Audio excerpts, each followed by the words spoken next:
Welcome to panacea. आज हम discuss करेंगे फरवरी फर्स्ट वीक के जो मेजर करंट अफेयर्स थे। डिस्कस करने से पहले देखते हैं क्या दिस वीक मेजर हेडलाइंस थी। First one is Bharat Ranbhoomi Darshan initiative. जब भी कोई इनिशिएटिव आपके सामने आए, आपके लिए इंपॉर्टेंट है किसने लॉन्च किया, कब लॉन्च किया, उसका पर्पस क्या था, ये सब कवर करेंगे। Next one is river blindness disease. Disease का नाम जितना फैंसी हो वैसे ही हमारी कमीशन, चाहे यूपीएससी है, पीपीएससी है, PSSB, SSC, इनको कमीशंस को फैंसी नाम की डिजीज़ बहुत अच्छे लगते हैं। Next is international big cat alliance. Then India's first breast cancer genome atlas India ने लॉन्च किया है। कहाँ किया है, किसने किया है, देखेंगे।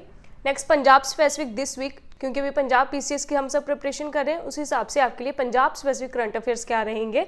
गौरव यादव DGP से related. Then world Punjabi Congress, Kila Raipur का rural Olympics. Next one we will be covering person in news, जो पर्सनालिटी न्यूज़ में थी, मिलिट्री एक्सरसाइज और इंपॉर्टेंट डेज जो दिस वीक के थे। करें start. First one is Bharat Ranbhoomi Darshan initiative. जैसे इसके नाम से ही क्लियर हो रहा है, रणभूमि मीन्स बैटलफील्ड। इस इनिशिएटिव का पर्पस है बैटलफील्ड टूरिज्म इन इंडिया को प्रमोट करना। कैसे प्रमोट करेंगे, जो भी हमारे जवान डिफरेंट बॉर्डर एरियाज में तैनात होते हैं, कितनी डाइवर्स कंडीशंस में वो सर्वाइव करते हैं, इन सब चीज़ों के प्रति अवेयरनेस करने के लिए सिटीजन्स को प्रमोट किया जा रहा है कि आप ये डिफरेंट टूरिज्म सेक्टर्स में जाके विजिट करें। किस मिनिस्ट्री ने इसको लॉन्च किया? Ministry of defence, then ministry of tourism along with different state governments. कौन सी स्टेट गवर्नमेंट्स इसका पार्ट होंगी?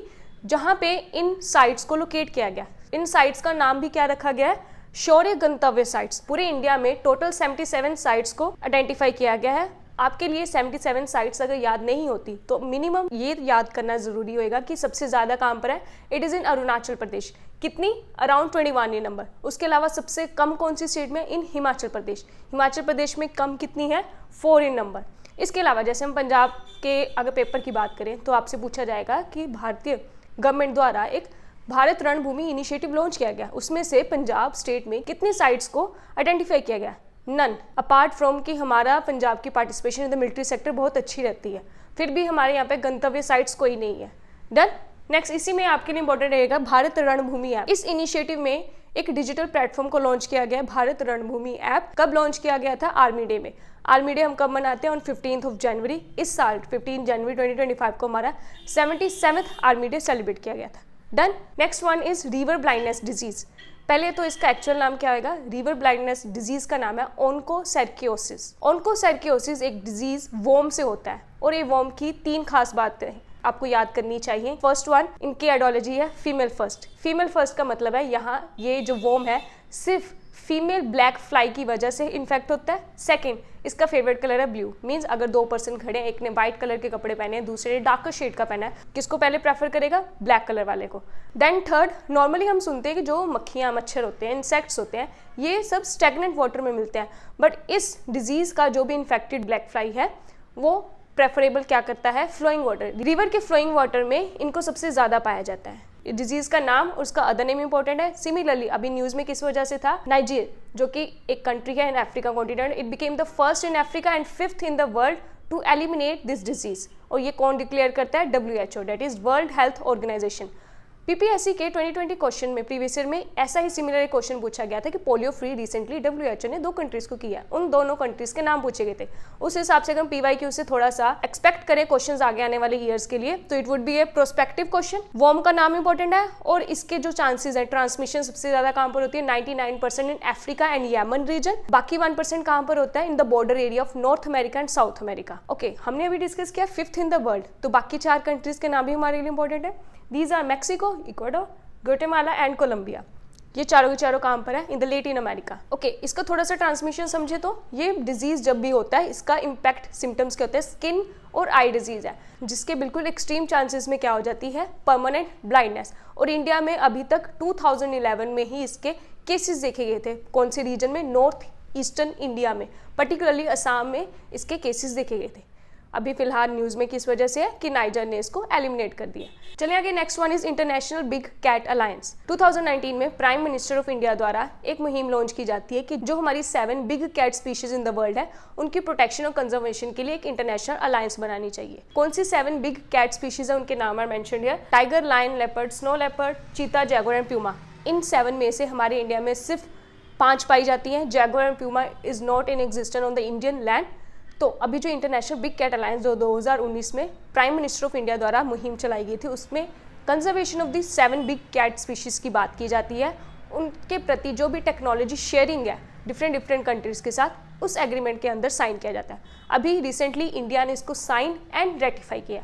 दोनों वर्ड्स कीवर्ड्स हमारे लिए इंपॉर्टेंट है। साइन मीन्स हमने किसी एग्रीमेंट को साइन करके उसकी गाइडलाइंस को एक्सेप्ट करने का बात करी है। Ratification means we are saying कि जो भी इस गाइडलाइंस में लिखा है हम अपनी अपनी कंट्रीज में उसको with the establishment of any law या अपनी बजट आउटले में इसको प्रेजेंट भी करेंगे, इंप्लीमेंट भी करेंगे। डन। कितनी कंट्रीज इसके पार्ट होंगी? 1906। अभी फिलहाल कितनी कंट्रीज एट प्रेजेंट इसका पार्ट है? India, Nicaragua, Eswatini, Liberia and Somalia. Indian government ने अपने बजट में से अबाउट 150 करोड़ देने की अनाउंसमेंट की है 3 साल के लिए, starting from the 2023 and ending 2028। इसी से related you should be remembering कि हमारा नेशनल एनिमल कौन सा है। It is tiger, particularly royal Bengal tiger. इसका scientific name Panthera tigris and इसका स्टेटस क्या, IUCN status, it is endanger. चलिए आगे, next one is India's first breast cancer genome atlas. इसको डिस्कस करने से पहले जीनोम वर्ड का मतलब समझे तो genome means complete set of jeans of all living beings. Similarly Atlas word का मतलब क्या होता है? नॉर्मली हमारे पास भी एटलस होती है। एटलस क्या होती है? Collection of the maps. अभी जो जीनोम एटलस है इसका मतलब क्या है? डिफरेंट पेशेंट्स जो कैंसर से लड़ाई लड़ रहे हैं उन पेशेंट्स के जीन्स को कलेक्ट करके डाटा बनाया जाएगा। उस डाटा का यूज कहाँ किया जाएगा कि early detection of prospective patients को हम पहले से अर्ली वार्निंग सिस्टम दे सकें। किसने इसको लॉन्च किया? आईआईटी मद्रास ने किया है with collaboration of Karkinos health care and Chennai based trust research. आपके लिए दोनों पार्टनरशिप भी इनकी इंपॉर्टेंट है क्योंकि कार्किनोस अर्लियर अदर रीजंस की वजह से भी न्यूज़ में था। It is a Reliance industries backed research institute. ना इसकी हेडक्वार्टर कहाँ पर? इट इज़ इन मुंबई। आपके लिए तो ये इंपॉर्टेंट हो गया किसने लॉन्च किया? आईआईटी मद्रास। किसके साथ किया है? क्या करेंगे यहाँ पे? डाटा कलेक्ट करेंगे ब्रेस्ट कैंसर से रिलेटेड। ओके, अगर हम बोल रहे हैं कि इंडिया का first breast cancer genome Atlas है तो हम ब्रेस्ट कैंसर पे इतना फोकस क्यों करें? इंडियन मेडिकल सिस्टम इस पे क्यों फोकस करे? क्योंकि अकॉर्डिंग टू WHO की global burden disease report most death causing cancer कौन सा है? Breast cancer. अगर हम वर्ल्ड की बात करें तो it comes on the second number, first number पे आता है लंग कैंसर। चलिए नेक्स्ट, पंजाब स्पेसिफिक जो दिस वीक मेजर न्यूज़ थी it is related to Punjab के डीजीपी। पंजाब के डीजीपी कौन है? Gaurav Yadav ji. Gaurav Yadav ji has been appointed as the DGP of central security force. पहले इसका मतलब समझे तो सरकार द्वारा, यूनियन गवर्नमेंट द्वारा एक सेंट्रल सिक्योरिटी फोर्स बनाई जा रही है। 5 स्टेट्स के डीजीपी को बुला के एक मीटिंग में ये डिसाइड किया जाएगा कि नेशनल सिक्योरिटी को हम कैसे मैनेज करें, क्या पॉलिसी होगी ऑन ग्राउंड लेवल, कैसे इन चीज़ों को इंप्लीमेंट करेंगे। तो हमारे लिए बहुत गर्व की बात है कि पंजाब के डीजीपी को as an head of this committee select किया गया। इस कमेटी को सिलेक्ट करने का काम किसका होता है? मेंबर्स को सिलेक्ट करने का काम किसका होता है? Appointment committee of the cabinet. It is a cabinet committee जो हम टोटल 7 कैबिनेट कमेटीज कवर करते हैं। It is one of this 7 committees, appointment committee of cabinet, जिन्होंने पंजाब के डीजीपी गौरव यादव जी को सिलेक्ट किया। इसके अलावा बाकी 4 कौन से हैं उनके नाम भी इंपॉर्टेंट है। Nuzrat Hasan from AGMUT cadre. AGMUT cadre क्या है? Arunachal Pradesh, Goa, Mizoram, UT. Other one is Tirumala from Andhra Pradesh cadre, then Mishra of UP cadre, Naugrang of Assam Meghalaya cadre. यहीं पे एक और prominent factor of Gaurav Yadav ji का डिस्कस करना चाहिए कि जब इनकी अपॉइंटमेंट करी गई थी इन द ईयर 2022, दैट टाइम जो डीजीपी थे पंजाब के VK बोरा जी, वो 2 मंथ की लीव पे जाते हैं। उस टाइम पीरियड पे इनकी अपॉइंटमेंट की जाती है। जब इनकी अपॉइंटमेंट की जाती है तो सीनियर मोस्ट जो डीजीपी पुलिस ऑफिसर्स होते हैं उनको इग्नोर करके ही ड्यू टू इनके देयर करियर प्रोजेक्शंस की वजह से सिलेक्ट किया जाता है। सिमिलरली जब सेंट्रल गवर्नमेंट ने सेंट्रल सिक्योरिटी फोर्स बनाई है तो इनसे जो सीनियर मोस्ट ऑफिसर थे, पुलिस ऑफिसर्स थे, IPS ऑफिसर्स थे, उनको इग्नोर करके डीजीपी गौरव यादव जी को हाईएस्ट पोजीशन पे सिलेक्ट किया गया। डीजीपी की अपॉइंटमेंट से रिलेटेड प्रोमिनेंट केस हमें नाम पता होने चाहिए क्या है? प्रकाश सिंह केस 2006 और पंजाब पुलिस अमेंडमेंट बिल 2023 में पंजाब गवर्नमेंट द्वारा पंजाब पुलिस अमेंडमेंट बिल लेके आया जाता है with respect to the appointment of DGP Gaurav Yadav. इसमें ये कहा जाता है डीजीपी की एलिजिबिलिटी क्राइटेरिया डिफाइन करते हुए बताएंगे कि 6 months of residence in Punjab should be there along with 3 years of experience. Next, again it is related to Punjab, that is World Punjabi Congress. World Punjabi Congress समझने से पहले we should be remembering Punjabi language की script क्या है? It is Gurmukhi script. Normally Punjabi language 2 different regions में बोली जाती है, 2 डिफरेंट कंट्रीज़ में बोली जाती है। जैसे पंजाब आफ्टर पार्टीशन 2 हिस्सों में बन गया था। हमारा वाला पंजाब कौन सा है? ईस्टर्न पंजाब, एंड पाकिस्तान वाला western Punjab.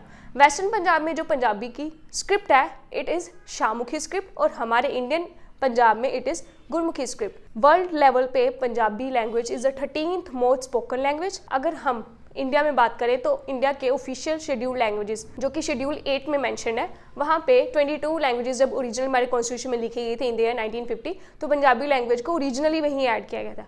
Other side Punjab की बात करें तो पंजाब की जब रीऑर्गेनाइजेशन होती है 1966 में, 1966 के बाद अगले साल 1967 में एक एक्ट पास किया जाता है, ऑफिशियल लैंग्वेज एक्ट। उसी एक्ट के तहत 1968 में पंजाबी को डिक्लेयर कर दिया जाता है ऑफिशियल लैंग्वेज ऑफ पंजाबी। अगर थोड़ा सा और डिटेल में देखें तो पंजाबी लैंग्वेज में भी जो माझी लैंग्वेज है, वी ऑल नो टकसाली बोली भी बोलते हैं, इसको ऑफिशियल लैंग्वेज डिक्लेयर किया गया। Coming back to this, world Punjabi congress का हेडक्वार्टर है लाहौर में। 1984 में एक कांग्रेस बिठाई गई थी जिसका मोटिव सिर्फ क्या है, पंजाबी लैंग्वेज, कल्चर और ट्रेडिशन को बचाने का। अभी फिलहाल इस ऑर्गेनाइजेशन की रीऑर्गेनाइजेशन करते हुए नए चेयरमैन को अपॉइंट किया गया। नए चेयरमैन भी पुराने वाले के टर्म इंक्रीज कर दिया गया। क्या नाम है उनका? Fakhar Zaman will continue as a chairman. Then जैसे हमने बात करी, पंजाबी एक कंट्री से लिमिटेड तो नहीं है, सिमिलरली एक इंडियन चैप्टर के भी चेयरमैन और प्रेसिडेंट अपॉइंट किए जाते हैं। इंडियन से रिलेटेड कौन से? Doctor Deepak Manmohan Singh will be as a president, with Sahajpreet Singh Mangat कौन होंगे? सेक्रेटरी जनरल होंगे। नेक्स्ट, इसी से रिलेटेड 34th एक कॉन्फ्रेंस भी बिठाई गई थी। एक होता है वर्ल्ड पंजाबी कांग्रेस, एक ऑर्गेनाइजेशन है। अभी हर साल वो जब मिलेंगे तो उनको क्या बोलेंगे? कॉन्फ्रेंस है। इस बार 2025 में 34th कॉन्फ्रेंस हुई थी। कब हुई थी? जनवरी के एंड में हुई थी। हमारे यहाँ से 65 मेंबर डेलीगेशन गई थी। इस ईयर का थीम क्या था? Sufism, means Sufism literatures related to Punjab को डिस्कशन, उसकी प्रेजर्वेशन रिलेटेड बातचीत की गई थी। चले next is again related to Punjab specific, Qila Raipur rural Olympics. इसको डिस्कस करने से पहले वी शुड बी नोइंग, एक हम प्रीवियस ईयर क्वेश्चंस में टर्म कवर करते हैं mini Olympics, village Olympics. Village Olympics या मिनी ओलंपिक्स में दो चीज़ें आती हैं, एक आती है जड़खड़ स्पोर्ट्स इवेंट्स और एक आते हैं किला रायपुर ओलंपिक्स। डन। अभी हम डिस्कस करने लगे किला रायपुर। वैसे दोनों चीज़ें कहाँ पर होती हैं? Ludhiana district of Punjab. जो किला रायपुर रूरल ओलंपिक्स है, इसकी इनिशिएशन कब हुई थी? इन द ईयर 1933। किसके द्वारा फाउंडेड किया गया था? इंदर सिंह गरेवाल। नाम इज इंपॉर्टेंट। नेक्स्ट, 2024 तक इसकी जो भी मैनेजमेंट थी, फंडिंग थी, या स्पोर्ट्स पर्सनालिटी को लेके आना, सिलेक्ट करना, अवार्ड देना, फंडिंग से लेके मैनेजमेंट तक के सारे इश्यूज कौन देखता था? एक प्राइवेट ऑर्गेनाइजेशन चलाती थी। बट अभी 2024 के बाद पंजाब गवर्नमेंट, वो भी पर्टिकुलरली पंजाब टूरिज्म डिपार्टमेंट ने सारी जिम्मेवारी ले ली है। अभी एट प्रेजेंट पंजाब टूरिज्म के मिनिस्टर कौन है? तरुणप्रीत सिंह सोन। इनका भी फिलहाल में कंट्रोवर्शियल स्टेटमेंट भी आया था कि जो एक बुल्लक कार्ट रेसिंग होती है रूरल ओलंपिक्स में, पंजाब एंड हरियाणा हाईकोर्ट द्वारा इसको बैन कर दिया गया था। रीजन बिंग कि prevention of cruelty against animals हो रही है, कि एनिमल्स के साथ यहाँ पे क्रुएलिटी हो रही है, उस चीज़ को रोकने के लिए पंजाब एंड हरियाणा हाईकोर्ट ने बैन कर दिया था। बट नाउ उनका कमेंट आता है कि हम अगले साल से इस चीज़ को दोबारा रीस्टार्ट करेंगे। रीजन क्या दिया जाता है? कि it is the part of our old tradition. Coming back to this, इस साल बजट में, पंजाब के स्टेट बजट में 75 लाख आउटले दिया गया है इनकी मैनेजमेंट के लिए। लास्ट में द स्टैटिक पार्ट इज कि 2025 का village mini Olympics consist of Jatkhar sports and Kila Raipur. दोनों कहाँ पर है? In the district of Ludhiana. इसमें टोटल इवेंट्स कितने होते हैं? इट वेरीज फ्रॉम 9 to 10, जिसके यू कैन नोट डाउन कौन कौन से इवेंट्स होते हैं। It consist of athletics, racing होएगी, kabaddi, tug of war, cycle race होएगी, रेसलिंग होएगी। Done. Moving towards the next, it is related to personalities in news. First one is Dr. Sukhvinder Kumar Sukhi. He has been appointed as the chairman of Punjab State Container and Warehousing Corporation, जिसकी full form क्या है? PSWC। आपके लिए full form तो important है ही, साथ में एक important fact you should be knowing that it is the India's largest storage warehousing system. इनका हेडक्वार्टर कहाँ पर है? चंडीगढ़ में और लुधियाना में। अभी इनके नए चेयरमैन बने हैं। Next one is doctor Niranjan Sharma सोखा। इनकी रिसेंटली डेथ हुई है। किस फील्ड से रिलेटेड है? He is a Punjabi writer and satirist. Normally Punjab के लिटरेचर में हम जो भी स्टोरीज देखते हैं वो थोड़ी सी सीरियस एंगल में होती है। He is one of this few satirist जो पंजाब से बिलोंग करते थे। पंजाब में भी पर्टिकुलरली कहाँ से? Of the Barnala district. आगे चलते हैं। प्रिंस करीम आगा खान, इनकी भी रिसेंटली डेथ हुई थी। कौन है ये? ये पर्सनालिटी किस फील्ड से रिलेटेड है? Is the imam of Ismaili Muslim. Normally इनको गॉड भी बोला जाता है। With respect to Shia sect, generally Muslims के दो सेक्ट बनते हैं, एक Shia and Sunni. Shia sect के फॉलोअर्स का कहना है कि जो भी प्रोफेट मोहम्मद के लीनियज में, चाहे ब्लड रिलेशन में, लीनियज में उनसे रिलेटेड पर्सन है, हम उनको अपने गॉड मानेंगे। अदर साइड सुन्नी मुस्लिम्स का कहना है हम प्रोफेट मोहम्मद द्वारा दी गई टीचिंग्स को फॉलो करेंगे। नाउ आपके लिए इंपॉर्टेंट है, प्रिंस मोहम्मद आगा खान जी किस सेक्ट से रिलेटेड थे? शिया सेक्ट में। ओके, और एक चीज़ आपको बतानी चाहिए कि हमारे इंडिया में कौन सा सेक्ट प्रोमिनेंट है? It is Sunni sect. Done. चले आगे। Next is Chandrika Krishnamurthy Tandon has been awarded with Grammy award. पहले ग्रामी अवार्ड समझे क्या है? Grammy award is related to music और इनको ये इंडियन ओरिजिन लेडी हैं जिनको मिला गया फॉर देयर एल्बम त्रिवेणी। किस कैटेगरी में मिला? Category you should be knowing, it is best new age album category. Clear?